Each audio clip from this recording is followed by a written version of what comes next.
The following is a fan-made review. Anohana, the flower we saw that day, is the property of A1 Pictures, NIS America, Fuji TV, BS Fuji, Kansan TV, Tokai TV, and Mari Okada. Please support the official release. This anime is just loaded with nostalgia.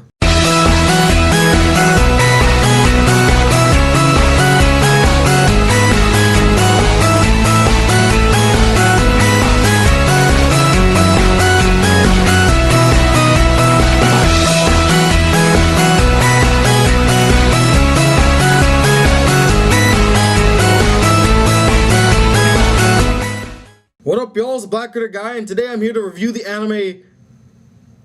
Okay, you're just gonna need to deal with me. I'm gonna have to read it off of the screen here, but the name is Anohana no Name wo Bokutachi wa Mada Shiranai. I hope I said that right. That was a mouthful. In English, it's translated to, "We still don't know the name of the flower that we saw that day." And I gotta say, this anime is very beautiful. It's so nostalgic, believe it or not. And I really love this anime. So Anohana, the flower that we saw that day, begins with Jinta Yadomi, a reckless teenager who basically has no motivation to do anything. He doesn't leave his house at all, who gets visited by the ghost of a dead friend, who they refer to as Memma. At first he thought she was just a hallucination brought on by stress, but slowly, after seeing her mannerisms and all, he slowly realizes that that is Memma. Memma tells Jinta that she needs him to grant a wish for her and to reunite the group that they once belonged to back together in order to grant said wish. And now Jinta must go out and get all of his friends back together, and in the process reveal secrets that not only will help Memma move on, but all of them as well. So I was recommended to watch this anime by one of my good friends from back home, and actually one of my subscribers. I forgot his name, his username here on YouTube, but his name is Emmanuel, and he's like, "Yo man, you gotta see this anime, it's really good." And I'm not gonna lie, I was really touched by this anime. Now there's only a few sets of animes that ever made me really just break down in tears and cry, but rarely are there any animes that actually make me cry throughout the whole entire series. It was so touching. Now there are many factors to what makes this anime so awesome. One of them is actually the animation. The animation to me was so serene, it was calming, it was just very colorful, and I really liked the animation. One of the strong points of this anime is its story. It's a brilliant masterpiece, conveying every emotion and everything perfectly.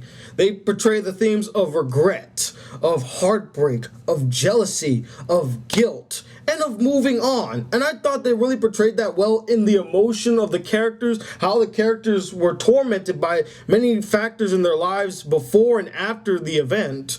And I thought this anime did it very well. One thing that really stood out to me is how nostalgic this anime is. I mean, there is literally a scene in the anime where they are playing on old school Game Boys, and they're playing a Pokemon parody kind of game. They changed the letter of the name so that it's not Pokemon, but something else.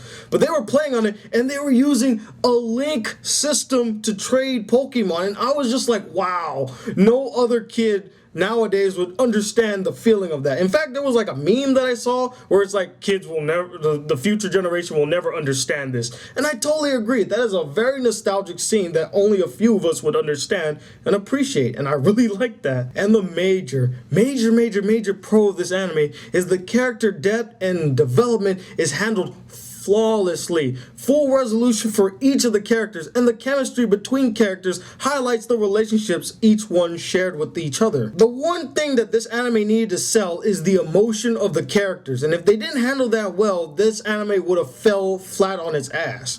But this anime, just like I said, it makes you relate to these characters. You understand where these characters are coming from. You feel the pain that they're going through. I mean, there were scenes where I was tearing up because I can relate to this character in this way or that character in that way. And like I said before, the chemistry between characters highlights the bonds they each share. Not all of them are going to have the same bond. Popo's bond with Jinta is going to be different from Jinta's bond with Memma, or Memma's bond with Anaru. Each one has a different bond. And one thing that I really liked about this show is that they really developed these characters to the point where you end up being on their side. Like I mentioned in my School Days review, there was a character in that show that she started off, I really liked her, but then slowly but surely she just got worse and worse to the point where I hated her. This show did the polar opposite of that, where they start off with characters who I thought were just like complete assholes. They have no emotions, they don't care about nothing but themselves, but slowly but surely they develop them until the point where I start empathizing with them. I understand the pains and the sorrows they go through, and I end up liking them at the end. That is what you call great development, where you can take really messed up characters that you hate, and make them empathize with them, make them understandable, and then you just feel the pains that they go through, and then you don't hate them anymore. That is good character development. And as you can probably tell with me praising this anime, I honestly have no real cons. Besides the fact that it was a little short, I wish they could have ventured more on that. I wish they could have ventured more on Jinta's mom, Jinta's relationship with his father. But all in all, I have no real cons for this anime.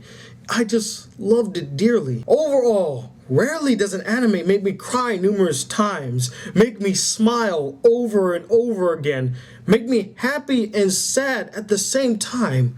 But this anime pulls it off flawlessly. And that is why I'm going to give this anime a 5 out of 5 stars. It is truly an epic masterpiece. And if you love slice of life animes and you love romance dramas, I honestly think you need to check this out. But anyway, what did you guys think of this anime? Did you like it? Did you love it? And let me know, what is your favorite ghost anime? Since there is a ghost in this anime, I will ask you, what is your favorite ghost anime? Anyway, I'm the Black Critic Guy, bridging the gap between movies and anime reviews. Till then, peace, YouTube.